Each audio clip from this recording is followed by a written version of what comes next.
Hola, ¿qué tal? Soy Diana González y es un gusto estar nuevamente a cuadro con ustedes en compañía de Luis Ángel, quien es el encargado de seguridad y salud laboral del Campus León.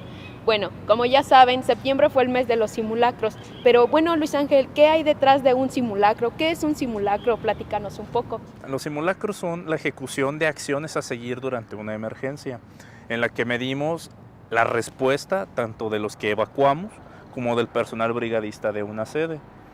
Los simulacros pueden distinguirse por ser de gabinete o de campo. El de gabinete no es más que la planificación de la hipótesis, del análisis de riesgo, del plan de atención a emergencia que se va a aplicar en un simulacro de campo. Podemos decir es la práctica de lo que se planifica. Por su alcance, es decir, totales o parciales. No todos los simulacros van a concluir en una evacuación total del inmueble. En otras ocasiones podrá ser únicamente un área, un piso, un lugar en específico. Pero también tenemos por su difusión, es decir, pueden ser sin previo aviso o con aviso, también dependiendo las características de lo que necesitemos medir. Sobre todo es para entender y atender las instrucciones que nos emitan los brigadistas durante un simulacro. No sé si tengas alguna duda, me imagino que has participado en alguno. Por supuesto, en sede San Carlos hay simulacros y siempre he escuchado hablar sobre una hipótesis. ¿Nos podrías comentar qué es una hipótesis en un simulacro? ¿Cómo la planteamos? ¿En qué consiste? Sí, mira, la hipótesis se refiere a la secuencia lógica en cómo se origina una emergencia. Ejemplo, un incendio. El incendio tiene que estar en un lugar en específico y que en la realidad ese sitio realmente represente un riesgo de incendio. Tenemos que determinar cómo se origina, es decir, por cortocircuito, por almacenamiento de líquidos inflamables, por algún acto de vandalismo, por algún acto accidental, etc.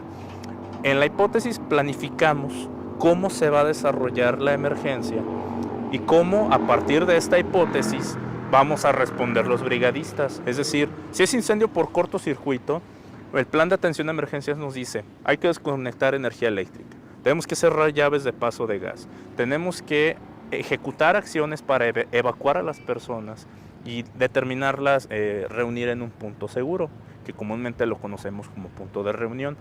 Por eso esta hipótesis es importante porque es la que nos marca todos los pasos a seguir. Dependiendo de la hipótesis, haremos una evacuación total o la haremos parcial.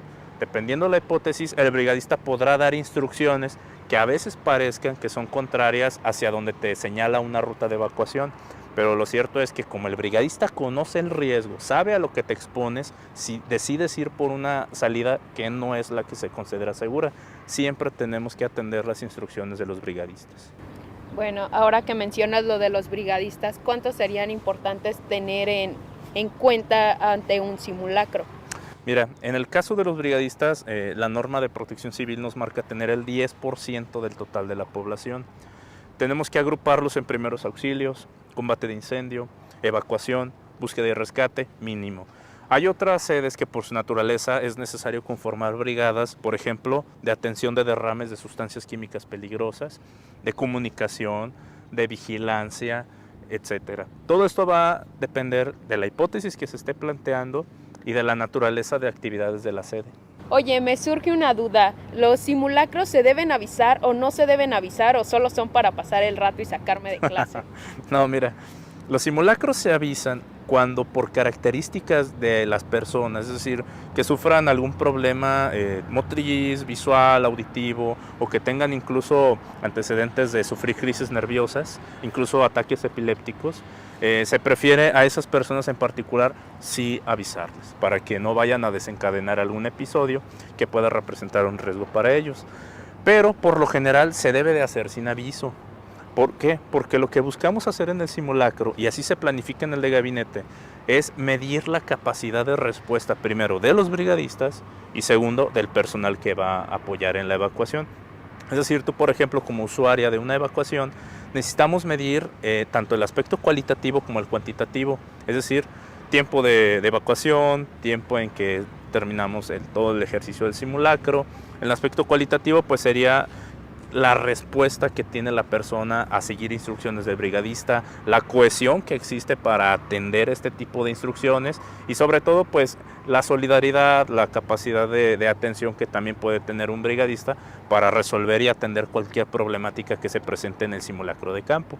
Todo esto lo verificamos y se planea en el simulacro de gabinete, que es una reunión previa al de campo y que puede durar hasta 2 horas para planear esos 3 minutos en los que tenemos por norma que evacuar en un edificio. ¿Cómo identificamos a un brigadista en estos simulacros y cómo podemos colaborar con él?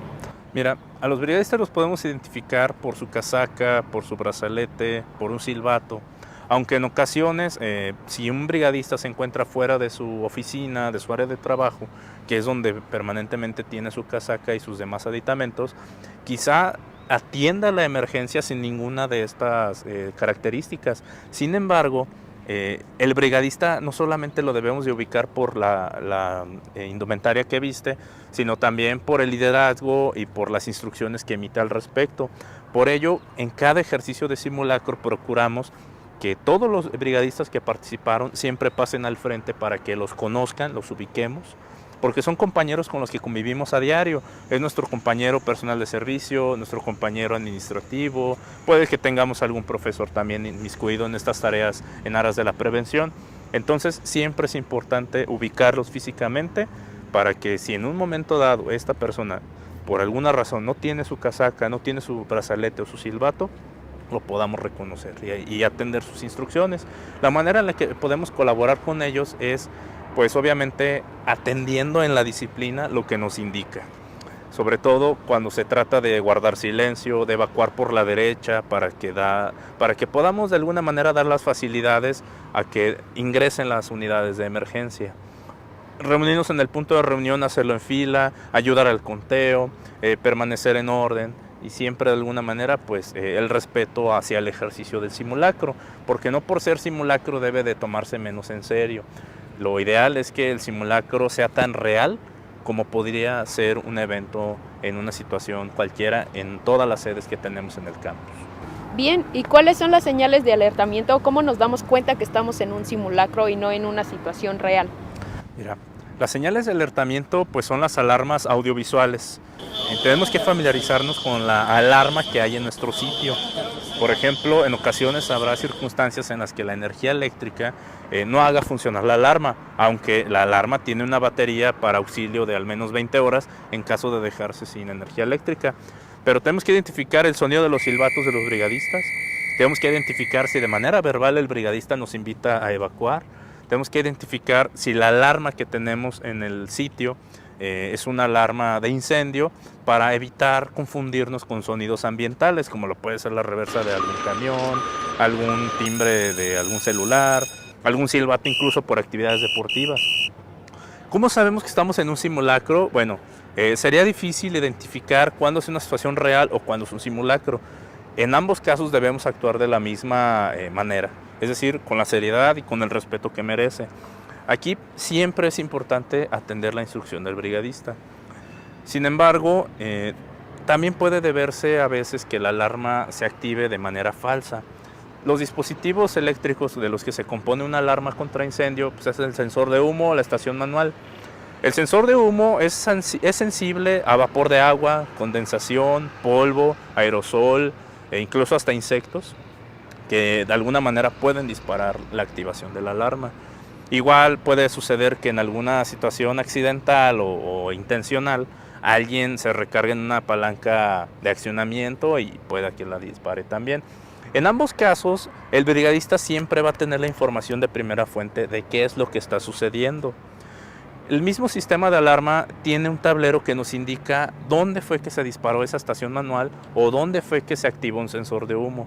Si esta información fuera errónea una vez que se corroboró, el brigadista dará las instrucciones de que no sucede nada y que solamente fue una falsa alarma. Por eso, en ambos casos, no hay que dejar lugar a dudas de que el brigadista siempre va a tener esta información a la mano. Para ello se trabaja, para ello se planifica. Bueno, Luis Ángel, pues es una información bastante interesante que nos dará de mucha ayuda ante una emergencia y pues bueno, muchas gracias. De nada, y pues estamos a sus órdenes en la Coordinación de Recursos Humanos. Pueden escribirme si tienen alguna duda a la.maciasrodriguez@ugto.mx y pues estamos para servirle. Y recuerden que UG me inspira.